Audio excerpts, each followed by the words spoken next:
The God of War, killer of gods and titans alike. Mortal Kombat characters, look out, because today I'm ranking you against Kratos.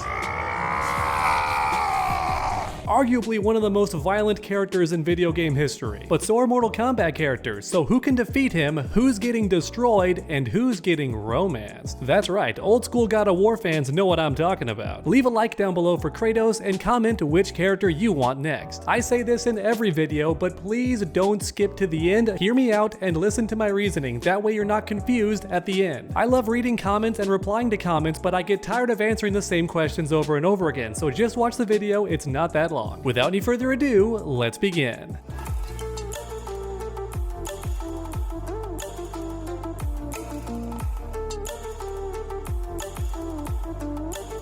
Alright, first up we have the Beat Kratos category. I think Onaga goes here, but keep in mind it's full power Onaga. Every Kami Dogu has been collected, and unless Kratos destroys those, he can't even hurt Onaga. And keep in mind that this version of Onaga was so big the universe could not contain him. In fact, he became the universe after destroying the Elder Gods. Now with all that being said, if Onaga's not powered up, he's getting clapped by Kratos.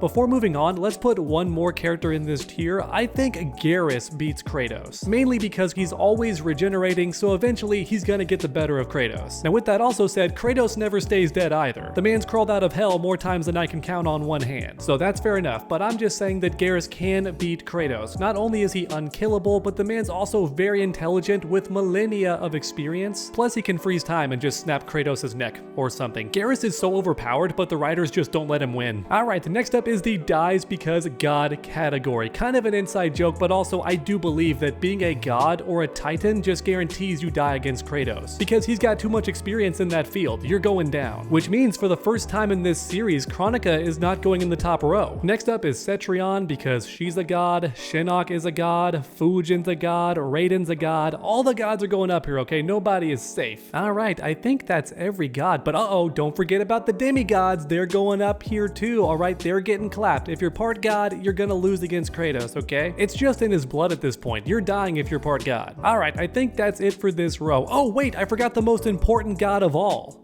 There we go. Alright, next up is the 50-50 tier. This means both characters have an equal chance of winning, Kratos or the Mortal Kombat character. And you know what? I want to put Scorpion here. Where's he at? Okay, hear me out real quick. I'm not biased, I'm not a Scorpion fanboy. The reality is Scorpion can drag you into the Netherrealm if he wants to, and also never stays dead. And then once in the Netherrealm, he gets more powerful. In fact, in the older games, it states the longer Scorpion stays there, the more powerful he becomes. Which means eventually he's overwhelming and killing Kratos. However, with all that said, why is it 50-50? Well, because it's Kratos we're talking about, who's climbed out of hell multiple times. Now with that said, the Netherrealm is supposedly impossible to escape unless you can teleport or use magic, something like that. But again, it's Kratos, so I'm gonna say 50-50. The man is a master at escaping the underworld, so maybe he could do it. Next up in 50-50, let's talk about Shang Tsung, because theoretically he could just rip Kratos' soul out of his body, except maybe not, because Hades tried that in God of War 3 and it didn't work. Yeah, and it's never explained why. I guess Kratos is just built that way. He can say, no, you're not stealing my soul. So that's why it's 50-50. It all comes down to if Shang Tsung is strong enough to pull the soul out of Kratos' body. If he is, then it's a wrap. Next up, we have the Kratos is sweating tier, which means the fight's gonna be rough, but Kratos is gonna win ultimately, and it's no question. And this row is perfect for all the sub-bosses, right? Kintaro, Goro, Blaze, Motaro, all these names ending in O for some reason. Yeah, every sub-boss is going here. I know Blaze is a main boss technically, but even so, I just don't think he has the sauce to take down Kratos. I just don't see it. If anything, he's very similar to a Titan, so it's almost guaranteed that Blaze is gonna die. And I know this video has enough hot takes already, but how about a couple more? Cassie Cage and Johnny Cage are going in 50-50, and let me explain why real quick. Both of these characters have literal god-killing energy, and I'm not joking, that's stated directly by the game itself. Both Cassie and Johnny have the green halo energy, which makes them specialists in killing gods. That's why Shinnok went down in his strongest form against Cassie. And he was a world-ending threat, by the way, if not a universe-ending threat, and Cassie beat him down because he's a god and her green energy is kryptonite to gods. And the same is true with Johnny, so in theory, because Kratos is a demigod, they could use that energy to kill him. And also, Johnny Cage is fast enough to dodge bullets, so he can go toe-to-toe with Kratos. Alright, next up is destroyed tier, as in these characters get dropped immediately. There's no fight, there's no struggle, Kratos just bodies them, instantly clapped. Basically, any regular human character is going here, right? Any Jobber-esque character is going here, like Kano and Collector, they're all going in here. Darius too. You get the idea. Pretty much any human-esque character without supernatural abilities or crazy fighting skill is going down here. So yeah, unfortunately, a huge amount of characters are going in this tier because, let's be realistic, many MK characters are jobbers and just meant to lose anyway. Yeah, I think that's everybody in the dusted tier just out of the way. So next up is the romance minigame. Any old school fans know what I'm talking about. Kratos was a freak in the sheets before settling down and raising his son, alright? First up is Evil Sindel. By her own accounts, she will sleep with the strongest person she knows, and Kratos fits that bill, especially if he kills Shao Kahn. Sindel's pouncing immediately. Next up is Melina, because she bangs everybody. She will jump at the chance. Then we have Li Mei, straight up banged Onaga. She's sleeping with Kratos, trust me. Anybody willing to lay with a dragon man will sleep with this mountain of masculinity. Then we have Kira, who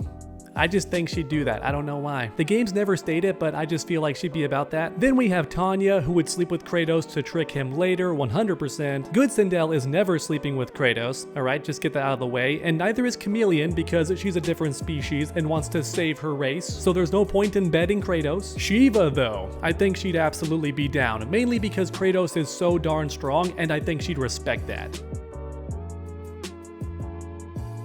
Then we have Serena, who's like, I can fix him. I can make him a better man. He had a hard life, okay? He's suffering. I can fix him. You know she would do that, okay? It's the exact same situation with Bihan. Then we have Natara. Come on, Kratos ain't letting a lady that bad get away. Scarlet is pretty flirty in many of her MK11 intros, so maybe she'd be down. Then finally we have Jade. Come on, she's a borderline stripper in MK9. She's down. Straight up pole dancing in her victory animation. Yeah, she'd be down. But then last but not least, we have Katana, and hear me out. The God of War games take place in ancient Greece, way before Liu Kang is ever born. So if Kratos did travel to Outworld and free Edenia, defeat Shao Kahn way before Liu Kang has a chance, I think Katana's gonna be into him. For freeing her people, defeating her evil dad, I think she'd be down. But that assumes that Liu Kang hasn't arrived yet, right? If he has, then Kratos has no shot. Alright, so that was fun, and I believe we're done with that tier, so now it's time to move back to Beats Kratos. The most divisive tier, most likely, because there's some huge Kratos fans out there, and I'm one of them, by the way. These games took over my life as a kid, but even so, I know that Kratos is mortal, alright? You can kill the dude. In fact, in nearly every game he dies, so yeah, it can happen. So which characters do I think can de facto beat him? Liu Kang has the skill, I think, to beat Kratos in a 1v1. The man can dodge multiple bullets without even opening his eyes. However, Fire God Liu Kang doesn't stand a chance. Once he becomes a god, Kratos claps him, because that's his expertise. Next up, we have Nightwolf, because this move in MK9, which just kills everybody in vicinity,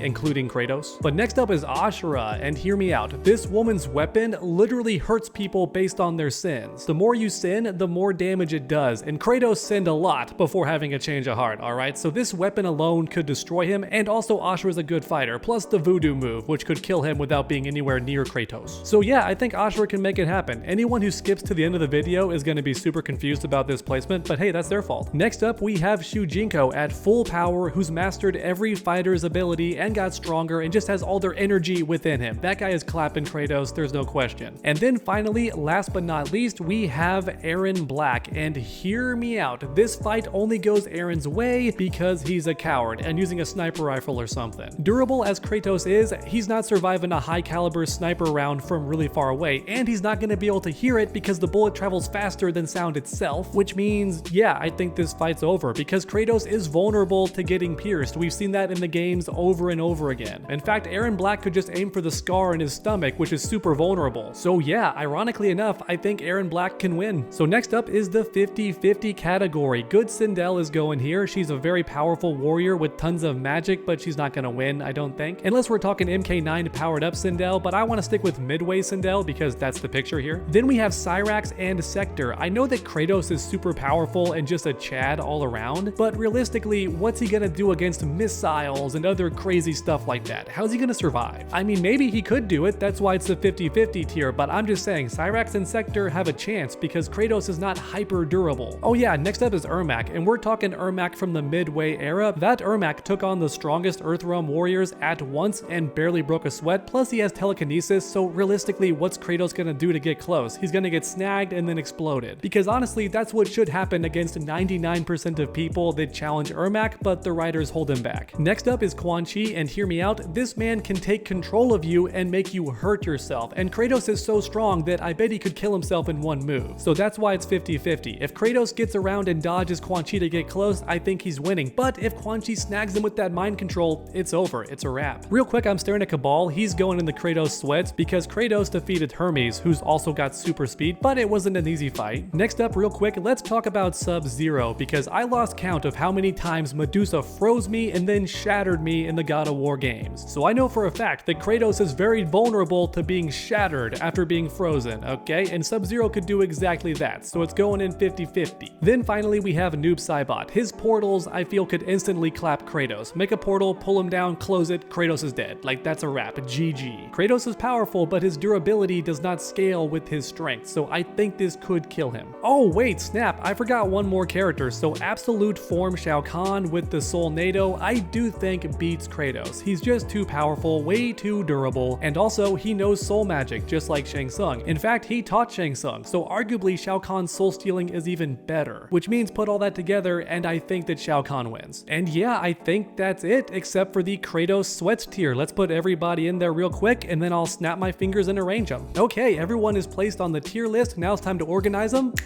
And there we go, everyone. My ranking of every character in Mortal Kombat versus Kratos from God of War. Thank you so much for watching, and I hope you enjoyed. If you skipped to the end and you're really confused, that's okay. Just please no angry comments, because I work hard explaining every character in these videos, so when you skip, it kind of hurts my feelings, and also it's on you if you're confused. I didn't mention this until now, but I'm a huge God of War fan, like a big major God of War fan, so trust me when I say I'm not biased here. I'm not making Kratos lose unless I think he would actually lose. So one last time, thanks for watching everyone, and I hope you enjoyed. If you did, please leave a like down below, it helps the channel out a ton. And then finish that combo by subscribing and ringing that bell so you never miss any future videos. Make sure to come back next time, and as always, stay underdogs.